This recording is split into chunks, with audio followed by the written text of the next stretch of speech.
but on the bottle it said one pump, one cream, and that was going to be my recommendation for a show. They might have already done it, I'll like tell you what. Behind the Bastards. That's a good that's a good line. One pump, one cream. That does that say does it actually say that on the bottle? Yes.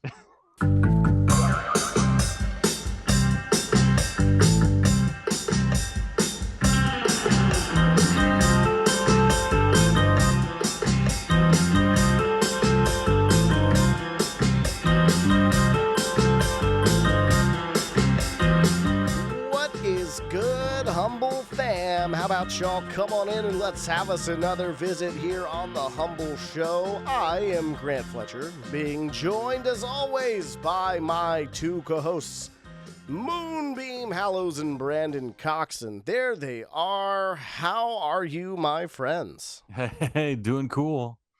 Hi, Grant. Hey, I like this new thing that's happening on the Grindhouse TikTok account. Yeah. Where Brandon Cox shows up once a day and tries out a new drink and just gives his honest commentary on it. Yeah. Because if I think there's one thing Brandon's really good at, it's giving his just honest. If you're in the Humbl fam, you already know. Yeah. But that's a Brandon thing to give his commentary on things. So, yeah, I think that should be more of a thing. Oh yeah. Oh, it's going to be a thing. It's going to be a thing. Yeah. It's a thing. It's we're 2 days. We're two videos in. Yeah. True enough. Yeah. I will never turn down a new drink. Yeah. I will always try a new drink. A new beverage of some kind. Oh, yes. It doesn't matter what it's called. It could be like swamp water. It could be I don't know. It could be anything. I'll try it. Booty juice will. And that's Grindhouse MS on the TikTok there, if you're wondering. Yeah. It stands for Mississippi, not multiple sclerosis, I think. Right. You're about to go like the MS-13 route. She was like, oh, wait, just caught that. Yeah. No. Yeah. That's okay. I would imagine Grindhouse would have been taken a long time ago. For sure. Socials. Yeah. Of course it would have been. So look, we kicked off the episode last week with a song recommendation from each of us. I feel like we should keep that going. I'm going to go ahead and throw mine out here real quick because I have a feeling as we do this, I'm going to probably recommend a lot of Bad Religion. So if I'm going to do that, I might as well just go ahead and get the Gateway Bad Religion song out of the way. And that's 21st Century.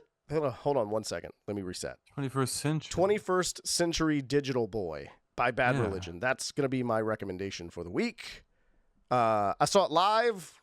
I saw them live a few months ago, and it was crazy because it was like they came out and they played for an hour and a half and then an encore, and they just played like banger after banger after banger. And like they didn't even they like barely like scratched the surface on their catalog on like just all the amazing songs they could have played. And I was surprised there was one song they didn't play called Do What You Want, which is, I guess, side recommendation after that. Okay. And I was kind of surprised they didn't play that song. And I mentioned it to Brittany. And she was like, well, they played 21st Century Digital Boy. I was like, yeah, but the thing is, that's the song that they have to play. Like, of all their songs, that's the one that has to be on the set. That was kind of like their big radio hit. Yeah, exactly. The one that they re-recorded.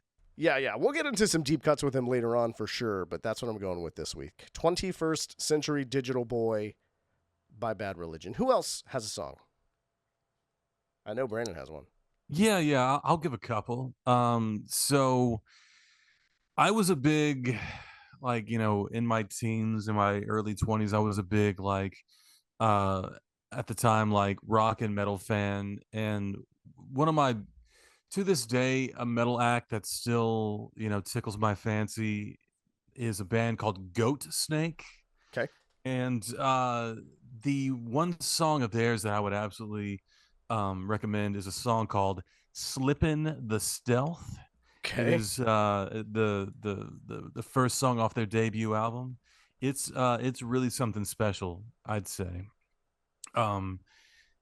You have the vocalist from, uh, gosh darn, I know that he was in a band called Wool, and that he's now like tour manager for Foo Fighters. But Hmm. um, I'm trying to, and I cannot think of his first band, but it doesn't matter because the only thing that matters in this case is Goat Snake. But in addition, what also matters is Sonic Youth. A friend of mine recently told me that she had never, she had heard of Sonic Youth, but had not really listened to much of Sonic Youth. And I've dabbled a little bit over the years. And I would say that to this day, as far as like short songs go, like songs that you can introduce somebody to, 100% is an amazing Sonic Youth track. Thurston Moore track, really good, noisy, but at the same time kind of grungy. It was the early 90s and they were trying to kind of ride that grunge thing. Nice. It's really good. I like that. Moonbeam, what do you think? A real palatable Sonic Youth song for your grandmother. It'd be their cover of Superstar by the Carpenters that was on Yeah. If I Were a Yeah. Carpenter. Well, If I you're always just say when I'm listening to a band, I was like, yeah, but what song can I play for my grandmother? That's what I always say. that's what I mean. Yeah, you know what I mean. Yeah. I don't know. A song that stuck in my head this week, I guess I could say is I was working on a sketch to send Anderson because I need to get a shirt made for the Grindhouse, Mm-hmm. Yeah. and we have a drink called the Four Horsemen Yeah, I of the saw that. Apocalypse. Yeah. What's in it? Um. I want to know what's in a Four Horsemen. Oh, it's a lot. It's got It six is a shots of whole lot. espresso. Espresso. It's Okay. got six shots of espresso. Whew. It's Yeah. 4 horses and 2 mules. Okay. Yeah, yeah. And it's got chocolate and white chocolate and caramel. Okay. I don't know. Then whatever else to These fill up are your a cup. few of There's my any- favorite things. If there's any Yeah. space left. Anyway, so I was sketching it out, and I started singing the song "Behold a Pale Horse" by the band Savior Machine. Okay. Hey. So that song stuck in my head. So go enjoy some Savior Machine. It's Yeah. like a Christian goth band.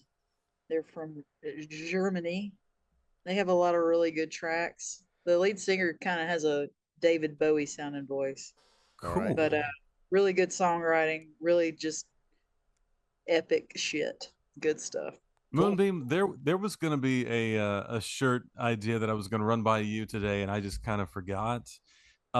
So the only other podcast that I listen to other than our own, because I'm vain, Right. which by the way, I didn't start listening to this podcast until we started our podcast. Okay. Yeah. Which is something like it reminds me of a quote of I've written more books than I've read. But in any case, this podcast, which is called Behind the Bastards, had an episode where they noted that their Coffee Mate coffee creamer was like one of those that like it was like a large size that you it had like a lotion pump at the top for it. Yeah. Yeah, you probably know the Yeah, I know what you're talking Yeah. about. And- That's the liquid coffee mate. yeah. But on the bottle, it said 1 pump, 1 cream, and that was going to be my my recommendation for a shirt. They might have already done it, I'll like tell you what, Behind the Bastards. That's a good that's a good line. 1 pump, 1 cream. Does that say does it actually say that on the bottle? Yes. Oh my god. That's sexy.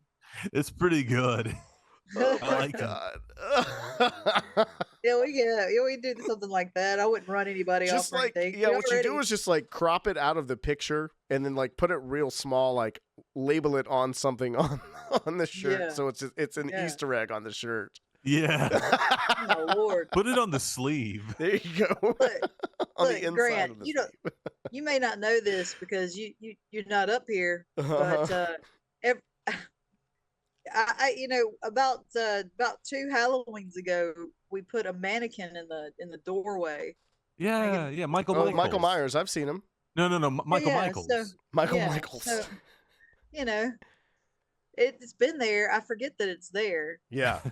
It's just It's just there. a piece of furniture now. Yeah. But it's new to all these people that are discovering the coffee shop for the first time, Yeah. and it's been funny. I need to start recording their reactions when they come in. Yeah, for Yeah. sure. I need Yeah. to start doing that. What's funny is I like saw someone post a picture with their kid next to it. Yeah. And when I saw that, I was like, oh, I forgot that that's there. And I Yeah. didn't think about the fact that that's in the entryway. Like you walk in and you're face to face with it. That's it. Yeah. Yeah. So I saw that and I was like, oh, that's actually really funny. Yeah. It's Like just the Michael kids are Michaels. He's taking up to pictures his old with it tricks now. again. Yeah. Yeah, I forget that it's there. He's got a and party then hat on now somebody or something like comes that. in. He should. Yeah, he's got Yeah. at the Halloween show, a fella gave us a ball cap with some horns that he had made, Okay. and so that's what's on him. Okay. Yeah. I have one of those. I wound up with one of those in my car. After that show, someone left it. I don't know who it was that left it in my car, but I told like all the people that it would have belonged to, and they were like, I don't know what that is. I don't know what you're talking about. I don't know what you're describing to me. So Did it I look have like it was made out of paper mache? Yeah. That's the one I got. So I Did have you get it? I have a theory. I don't know. Maybe it's cursed. Maybe mine is haunted. I have a theory. Could be bunnies. If someone wants it, you can have it. It's not my style, but No, you have a no. Look, theory? here's the thing. What's your I theory? think that it was probably given to you. Oh, really? That's a I weird think way to give me so. something. Just leave it in my car. Right. Well, I Okay. thought that someone had left theirs. He said, "Oh Okay. no, I gave that to you or to give to Greg or something." Oh, gotcha. Yeah, because I wrote him. I was like, "Hey man, forgot your hat." Yeah. He was like, "Nah, that's Anyway, yours." That's cool. yep. I mean, it is cool. Like it's got like it like you said, it looks like paper mache, but it's got like some kind of coating over it, so it doesn't like fall apart. You Yeah. know, Yeah. like there was some effort put into it. That's what I'm Oh saying. yeah, lots Well, of TLC. We'll have to do something kind of cool with it. Maybe we'll do something cool with it. Maybe we'll do that. Yeah. Anyway, Yeah. Maybe you should wear it Maybe. right now. maybe we should do it right now. I don't know. I don't have it. Well, I got to come up with an idea first, but we can do that. Listen, y'all. This week I messaged the chat Yeah. and I said, y'all, the thing is, I don't really have a premise for this week. I can't really think of anything. And Brandon said, why not how about we just don't go with like the nerd awakening, right?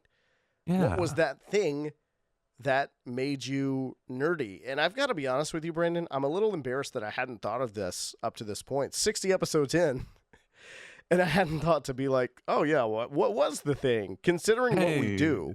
Look, that's Right? why there are other people on this podcast. I mean, Yeah. like solo podcasts are cool, but you got 2 other people here.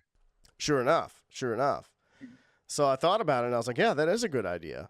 We should talk about this, right? I think Yeah. I think the Humbl3 Fam out there listening should talk about this and should tell us on our Instagram, on our Facebook, on our Twitter, on our no, we don't have Twitter, on our YouTube, on our TikTok, etc.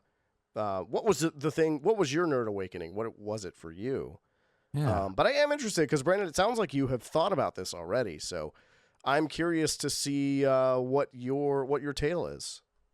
So I would say that even as a small child, I was of course not aware of it, but I was very subversive with my sort of like tastes, I suppose. I distinctly remember being like 2 or 3 years old, going through one of those like thin catalogs that was sent to the family home of like nothing. It was back in the day. You got catalogs sent to your home that was nothing but costumes. You didn't have to sign up for Oh yeah. anything. You didn't have to like it was just a catalog that you got every year, and it had Halloween costumes. It was great. And I distinctly remember my parents were like, "Oh, hey, look, that's a Star War," like pointing to. Yeah. I don't believe that they said that, but they pointed to R2D2 and C3PO, and like I don't know, like just there's something to be said about the omnipresence of Star Wars for anybody who was not born before like 77, like you're kind of just like born knowing things of that nature. Yeah, weird, right? Yeah. And like, I kind of grew up on the my childhood was on the tail end of like, hey, you can get comic books in the grocery store. I think we brought up how like you used to be able to rent video games and such in your local grocery store, and that was cool. And I would see, your standard comic books, your Superman and your Batman and your X-Men, and I saw that all that. I'm like, okay, that's cool, but it's not really my thing. Let me preface this with saying that back in the 90s, you could be unabashedly, unironically edgy. There's something to be said about how overdone it was in the late 90s, early 2000s, whether it be with advertising or film or new metal, to where I can see why edginess has become something that you have to wrap 7 layers of irony in before you present it. Like, oh, do you get this? I'm referencing this. But man, I saw that cover of that Spawn comic Oh yeah. and I wanted to dive into that edge. He had the cape, he had the chains, he was a demon from hell, but he was going to save the day. Oh my God.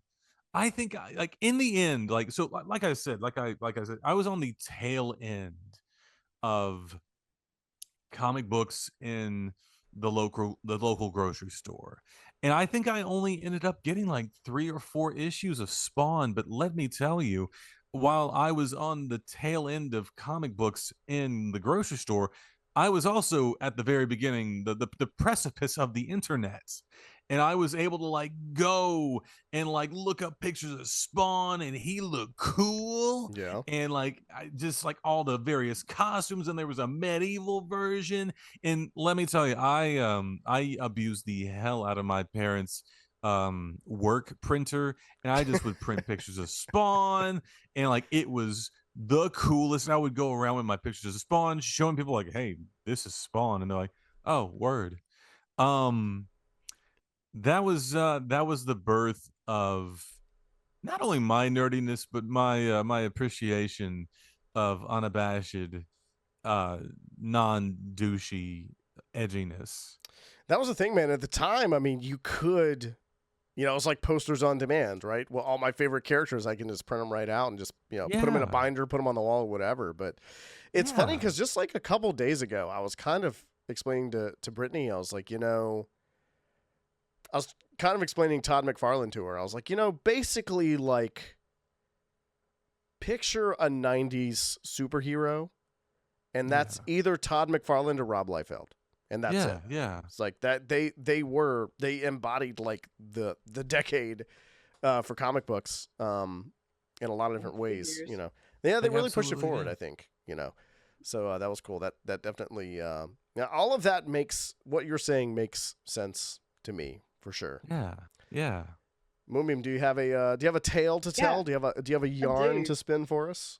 I do. Okay, so I guess was thinking about it after we got our little assignment today, and I think what I could use is I guess I must have been in like first grade, maybe second grade. I don't know. I was staying at home sick from school, and we had a tiny little TV in my mom's bedroom, and As you did. Mm-hmm. yeah, yeah. So, but I would lay in there and watch TV on her tiny little TV, and we had satellite on this tiny TV, and she had left it on a musical.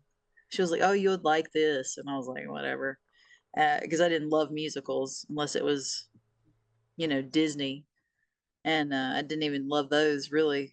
But she left it on this musical, and it has become one of my favorite movies of all time. It Yeah. was it was Thoroughly Modern Millie, Mm-hmm. Yes, it and was. Of course it was. of Yeah. course it was. But I remember watching it and just getting this overwhelming sense of fear and creepiness because there's I don't know if you've seen it, but it's about a girl that lives in a home for girls type thing. I mean, it's like an apartment complex for young, you know, young adult women. Um, it's not a for working girls, working class girls or whatever. And Okay. like these girls keep Right. coming up missing. Okay. You know what I'm talking about, right? They're coming up missing, you're saying. Yeah, Okay. yeah. I don't Yeah. want to give the movie away, but Right, like right. Yeah, but they're just, getting they're getting they're getting they're they're getting things are thrown in a They're, laundry basket. things are They're they're getting getting happening. thrown in a trafficked. laundry basket. Right. Yeah. Well, I don't So yeah. anyway, just the whole thing's just real creepy. It's a little bitty, shuffling feet and the noise of a squeaky wheel and a lady with too much makeup and just a creepy vibe. And I guess that's what's gotten me into horror movies because that's I've been chasing that Mm. creepy feel Mhm. all these years. Yeah. Yeah. So thank you thoroughly Modern Millie for getting me into horror movies. Yeah. And yeah, so with that, um, I also, when I was also a child, we would go to a video rental store called the Movie House, and I would rent the same VHS tape of Elvira, Mistress of the Dark. I would get that every Yeah. Friday, and I did that for about a year. I would rent that one movie. So, um, And then you told I Elvira about that, right? did, yes. And her response was, "Hey, why didn't you just buy it?" Right. And I it wasn't love it. something you Didn't did. didn't Nobody bought movies. didn't make I sense in mean, my brain at the time to no, no, buy no. I it. mean, no. I mean, where would I buy it? That's I mean, also they, true. Yeah. Yeah, you would have had it at the yeah, local had it at the local store, yeah. yeah, You couldn't yeah, no, Amazon it back then. No. no, Anyway, uh, yeah. yeah. So anyway, so that happened. Yeah. That's my story. What's yours, Yeah. Grant? Me, well, it got me young, as it does, it gets you young. And I think honestly for me the big thing was just seeing Adam West Batman reruns on TV. I say that as I'm Yeah. wearing a very, very old Batman t-shirt. This shirt's probably like 10 years old. Um, and that was like the big thing for me. And then not long after I discovered it, well, actually, shoot, no, before Batman, it was Swamp Thing was my big character. Really? But yeah, because I was very intrigued by the fact that this like terrible looking monster could be the hero. Mhm. I felt like that was a really interesting that concept really interested me because I came across the movies on TV at some point in time, and then the animated series was running right around that same time too. So it was like perfectly timed for me to have seen it. You know what I mean? It was primed, and then Yeah. it devolved into the whole Adam West Batman. And then it was then you had like the golden age of superhero cartoons hit. Mhm. Yeah, Batman the animated series, X-Men, Spider-Man. They had a lot of really great ones there. Spider-Man was so And then good. Stan Lee hosted a series on Saturday morning, with Saturday morning cartoon blocks. It was like the Marvel Power Hour or something like that. It was like, I think it was like X-Men and Fantastic Four, maybe Spider-Man and Fantastic. One of them was Fantastic Four. So like just kind of figuring out who that guy was, in general did a lot for me as well, just to kind of push that forward. And then of course Power Rangers hit after that. So like it was kind of like for me, it was just like one thing after another just kept hitting and clicking for me. And then also, I've talked about this on the show before, but I grew up, for those who are newer to the Humbl3 Fam, I grew up literally next door to a haunted house attraction. Yeah. So it was like, it's a long story, but basically we lived in this little trailer, and it was like the trailer, all like a chain link fence that was overgrown with just vines and foliage, and then the yard for the haunted house. So it was like, you go in there, you buy your ticket, and you walk through a gate, and you walk through this like yard area where like a guy with a chainsaw chases you, and a couple other things happen in the dark, and then you go inside and you go into the haunted house after that. And so it was like, it was owned by the same people who owned the land that we were renting at the time that the trailer was on. And yeah, so since they knew us, they let my older brother and I like go through it at the end of the summer every year when they were getting it ready. For late September into October for them to open it up. So like that definitely is what got me into like the more creepy, spooky type stuff in general, but also like being able to see behind the scenes and see it as they were putting it together. Even if it was kind of like a really cheesy haunted house, kind of corny haunted house. I really credit that with being the thing that actually got me interested in like what's happening behind the scenes, what's going on the other side of that curtain. Like, how are they putting this together? How is this being made? And I really credit that with me doing what I do today. Because I don't think I would have been interested in me doing what I do today. I don't think I would be as passionate about it. But I will say this, it's funny because like now my daughter MJ, she's 7, and she's starting to ask me questions about things like, well, in Honey, I Shrunk the Kids, how did the kids get small? Yeah. Like, okay, well then you have to kind of explain, okay. And like, okay, but when they found the giant oatmeal cream pie, how was that giant and they were small, but they still had a giant. And so like, it's really interesting to see her, like the gears start to spin on her now too, and try to figure that out. She's like, how are the Transformers? Like, I mean, like, how are they? Like, how are they? How do they do the things they do? You know? So we've been watching a lot of like behind the scenes videos on YouTube lately. And that's such a great thing because, you actually have to think about it. Like, okay, well, this was the way that they practically did it, because these days it's just computers. Right. Computers. I mean, I think we've kind of gotten into an era where things are a little bit more of a mix of CGI and practical, because they've kind of realized what does and doesn't resonate with audiences. Yeah. But there's still a lot of environments and characters and things like that are completely rendered. And to varying degrees of success, I'll say. Yeah. So anyway, that's where we are with that. So that's really cool. So Humbl3 Fam, I want to know your story. Tell me your story. What was as Brendan put it, what was your nerd awakening? I want to hear it in our comments right now. Let us know. How'd you become a big friggin' nerd? As well, if you haven't already. How'd you become a big freaking nerd? That's right. Oh, hit subscribe hey, and like if you haven't already too, by the way. What's up? I don't want to not to put this out there because I mean I feel like it needs I think at any point where I can give credit to Rhonda Shear, I need to give credit to Rhonda Shear. Yeah. If it wasn't for Up All Night, USA's Up All Night, I wouldn't be half as informed as I am about true enough. what I'm into. Yeah, having those little tidbits there in between the movie and the segments and things like that was always really cool. You know, love her. We were just talking about that I was getting my haircut and we were talking about Up All Night in the barbershop like a few days ago. That's really? Yeah. We talked about Gilbert Gottfried and Rhonda Shear. We did. It's true. Heck yeah. I do have a little bit of trivia for us to play here. I told y'all right before we hit record that I actually had not come up with a trivia game this week, but I've always got some sort of trivia of some type written.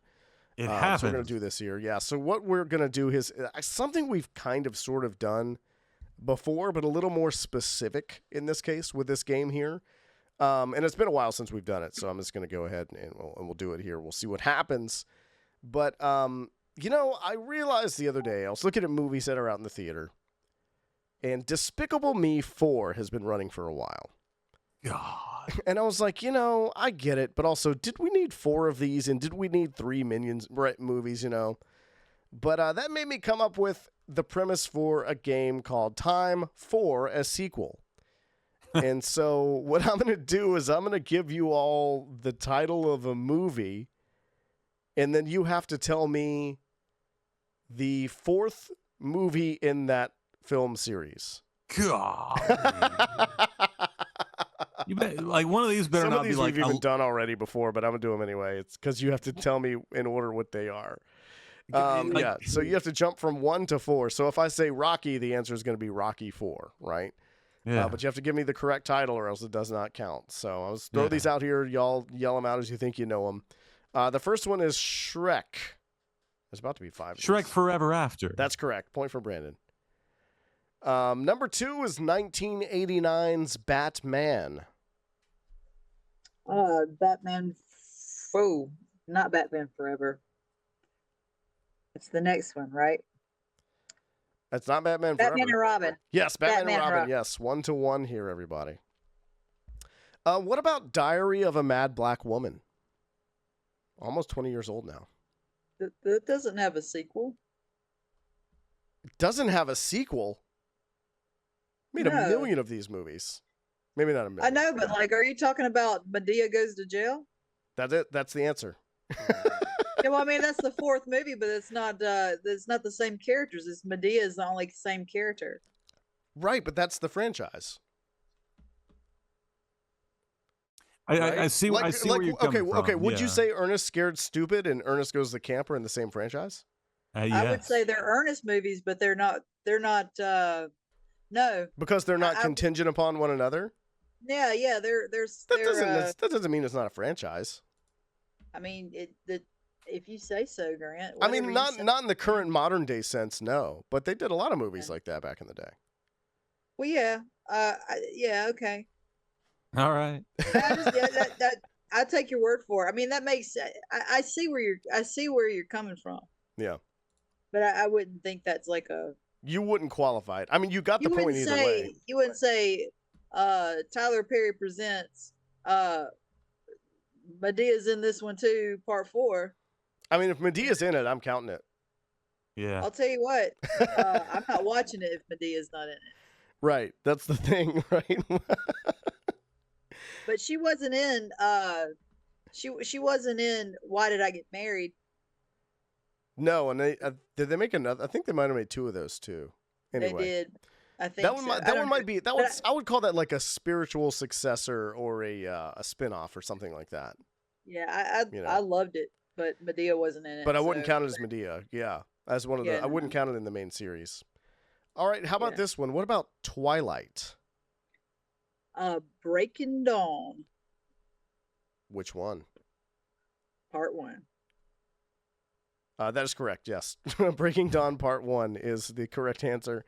Wow, moving 3-1 here. All right, what about the 4th Ice Age movie? Which one is that? Oh we shit! did this already. Ask Lee. Lee Bates. Ask Must Die. He would not know that at all. No, yeah, I know, but he was on the horn with us the last. He was time not happy about it. For good reason. Yep. Yeah, I have no idea. All right. Ice Age 4. The spirit of what was the little squirrel name? Spirit of Cimarron. Scrat. Scrat. Yeah. Spirit of Spirit of Scrat. Scrat. Rest in peace. Continental Drift. Yeah. Yeah. What about Mad Max? What's the 4th Mad Max movie? Fury Road. That's correct. Yes. 3-2, Brandon. Hold on a second. Okay, right. So what you just did was you counted Mad Max, Road Warrior, Beyond Thunderdome, and then like the next movie that's correct. Still part of. Yes.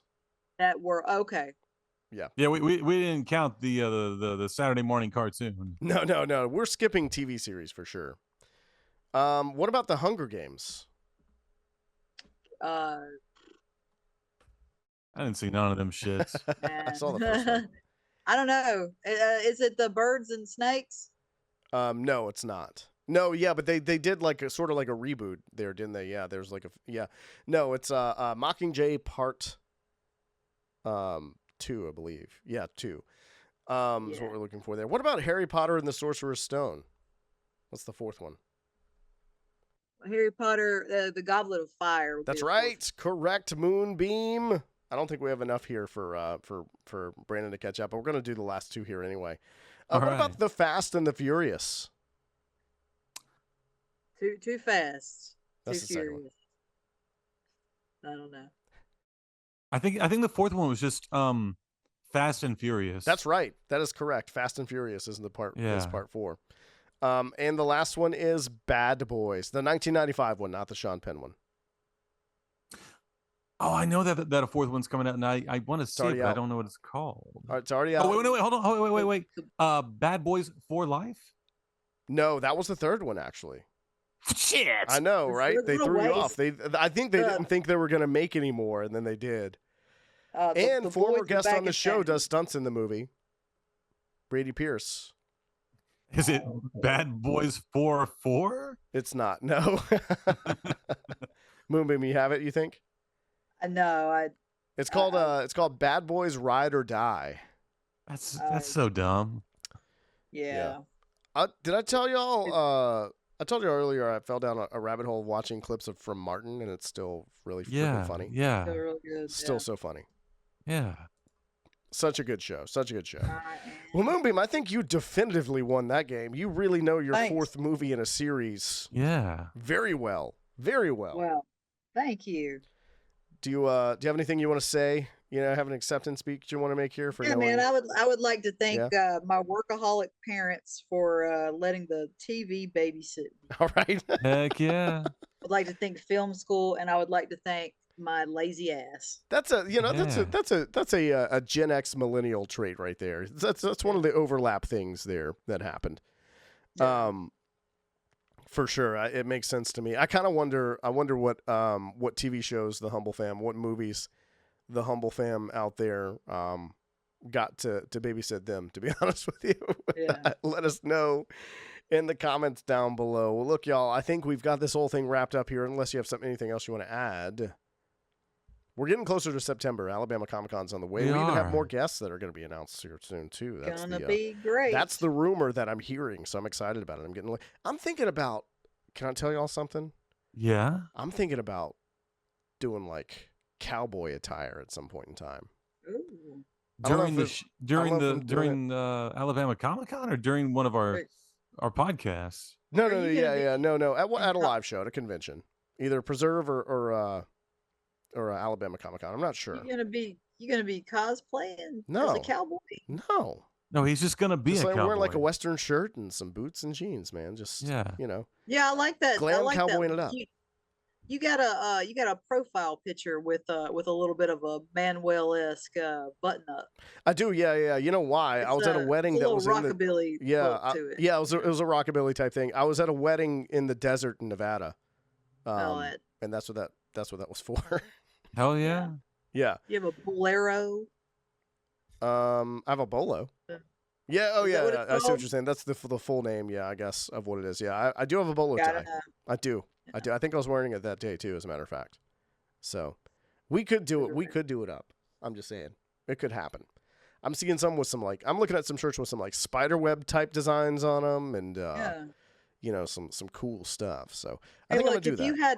If you had about $2,000 to TT away, you could go get Manuel to sell you a bedazzled Western style shirt. He was the protege of Nudie. Yeah. He did Nudie did all of the get-ups that the guys in the Birds and what's his name? Graham Parsons, all those old original country rock sort of guys wore, and I love those. Manuel put Johnny Cash in black and put Elvis in the jumpsuit, and he put what's his name that Dolly Parton was always with? Oh, what's his name? Burt Reynolds. Porter Wagoner. Nah, Porter Wagner. He put Porter Wagner in his suit. Yeah. Okay. Anyway, that makes sense. Someone talked to me about maybe getting some custom chain stitching done on some things too. So I don't know. There's too many options. You know who you could ask? Who's that? Is old Strange Cat. Okay. Hey. She did all of her own embroidery for that rad Sandman costume. Of course she does. She does everything. Yeah. She's what does she and what can't she do? Yeah. Exactly. She and Vic are pros, absolutely insanely good, just out of this world good. That's our Glam Rock Cosplay and Strange Cat Cosplay. Check them out if you haven't already. They've been on the show before, and they're amazing. So y'all check that out for sure. Well, look, listen, y'all. Before we go, make sure you hit the like button and leave us a comment if you haven't already, and hit subscribe and follow and all that good stuff too, because we're having a party here every week on the Humbl Show, and we'll be back next week for another visit here on the Humbl Show. But until then, stay humble.